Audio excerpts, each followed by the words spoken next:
This tutorial is to teach you how to design a keychain to be 3D printed. So after logging into Tinkercad, you want to be in the home or the designs area and go over to create and choose a 3D design. So that will open up a fresh Tinkercad design space. Now, always the first thing you want to do when opening Tinkercad is to give your design a descriptive name. I'm going to ask you include your name. So I'm going to type in keychain and then add my name, Adam. Now, you write keychain and your name to that. Now, second, when we're designing something to be 3D printed, it's critical that we pay attention to size.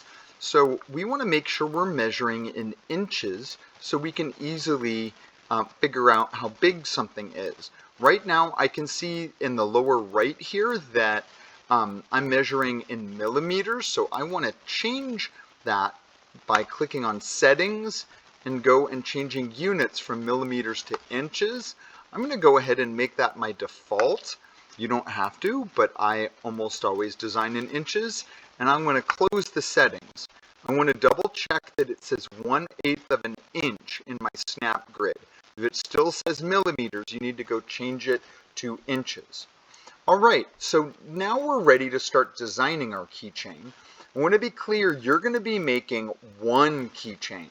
I'm going to be showing two different shapes, but you're going to choose one. So you can use any shape that is the same from top to bottom. The two most common ones are either a rectangle shape or a circle shape.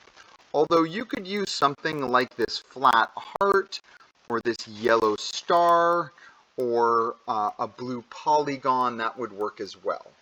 Okay, second, we want to think about size. First, if you're doing a rectangle, 1 inch is a good size for front to back, and 4 inches is a good size for left to right. So I'm going to stretch this out to about 4 inches.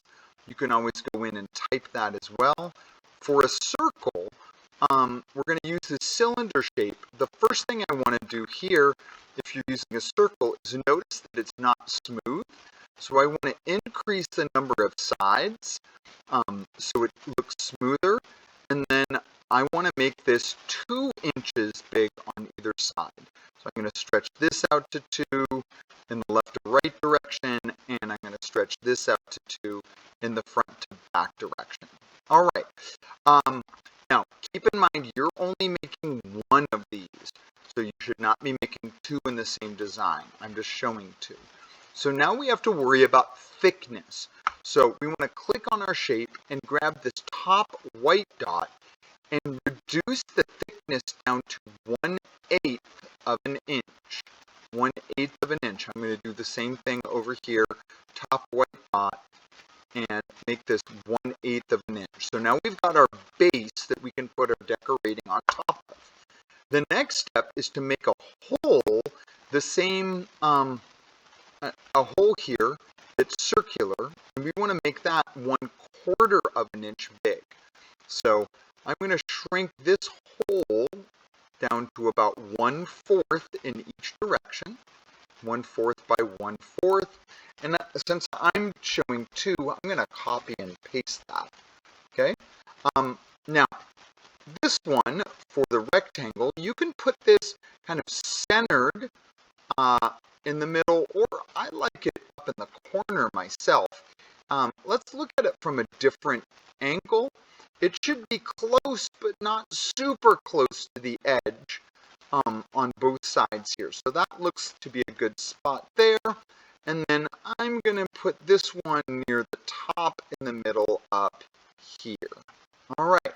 So you'll notice for these, I did not pull my cylinder on top immediately. Tinkercad now puts new shapes on top of other shapes. We want this down on the base, so I let it go on the work plane first before I moved it over. Okay, now we're ready to group these two together. So in grouping, we want to first select both items by pulling a box around both items and then clicking on this grouping tool right here. It looks like a square and a circle together. So I can group that, and the hole should go right through that. Now, if it doesn't go through, that means you put your cylinder on top of that. So you might want to go back and redo that. I'm going to select both of these in group, and indeed, I got it all the way through. So that looks pretty good. Now I'm ready for some decoration. So I'm on mine want to put some text and a picture. So I'm going to use the text tool and drag that out on top of my design here. First thing I want to do is get the word that I want in here. So I'm going to select the word text and change it in the menu to the text that I want. I can also change the font to something else there if I want. And I'm going to do the same thing over here where I'm going to drag this on top of this and do those same things. Change the text to DMS. You change it to what you want. And there we go. Okay, next we want to get the thickness right. So this is best done looking at it from a little bit from the side. So I want to shrink this down to also 1/8 of an inch. All right, I'm going to do the same thing here, 1/8 of an inch. So it's sitting on top of our shape, and it's 1/8 of an inch from there. Okay. Now we want to shrink down the size of the text so it clearly fits inside our space here. I'm going to leave some space for another decoration over here. I'm going to look from the side and make sure that that's not hanging off over any of the edges. That looks pretty good. I'm going to do the same thing over here and shrink this down. Looks good on this one. Okay, so now I'm ready for a decoration. So for a decoration, we need an SVG file. For an SVG file, I'm going to go over to the Noun project, which you should have a link in your Google Classroom for. And you can find an SVG file. You want to make sure that you're logged in using our class account. And I'm going to search for a hammer for this one. So I'm going to search here. Now, what you want is for 3D printing is something that has a lot of thick black in it. Thin lines do not 3D print very well. So this would be a good shape. This would be a good shape. This would be a good shape. I'm going to choose this one right here. It's got a lot of good thick black that will print well. So I want to download the SVG file here. Okay. So now going back to Tinkercad, we want to import that SVG file. So let's click on Import, click on Choose a File, and then go find where that file is. So I'm going to click on the hammer and select that. And I'm getting an error message saying it's too big. So right now it's 1200. I'm going to shrink that down to 100 and then import it. That's still going to be way too big, but at least I can handle it. Now, with this, it is on our base here.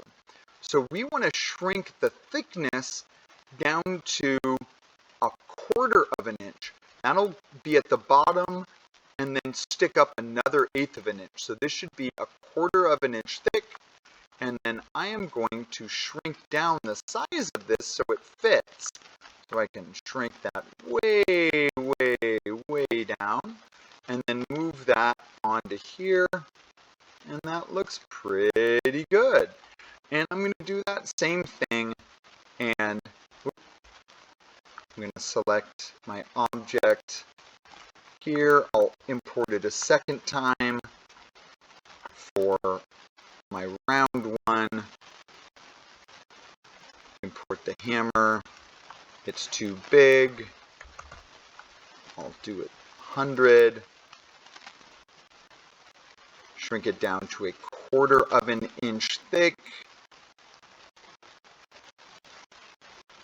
And then shrink that down a lot more. Now, don't pay attention to the colors here.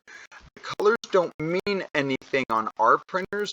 The color is determined by what color I load onto the 3D printer. Okay, so looks pretty good on both of these. A few last things we got to do. So these aren't quite centered top to bottom. So I'm going to use our align tool. So I'm going to select all of this here, getting my background, the letters, and the hammer. And I'm going to use this align tool. It looks like a bar graph from the side. I'm going to click on that. And then I'm going to choose this middle button right here from the front to the back.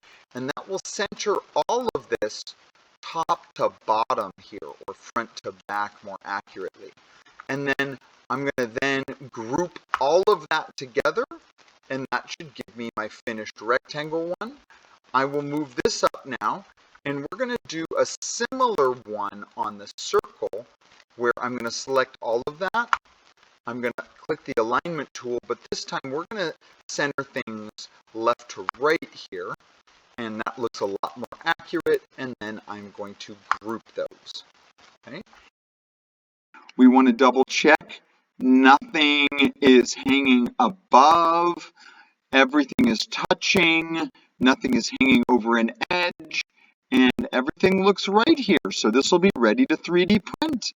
All right, I hope that helps.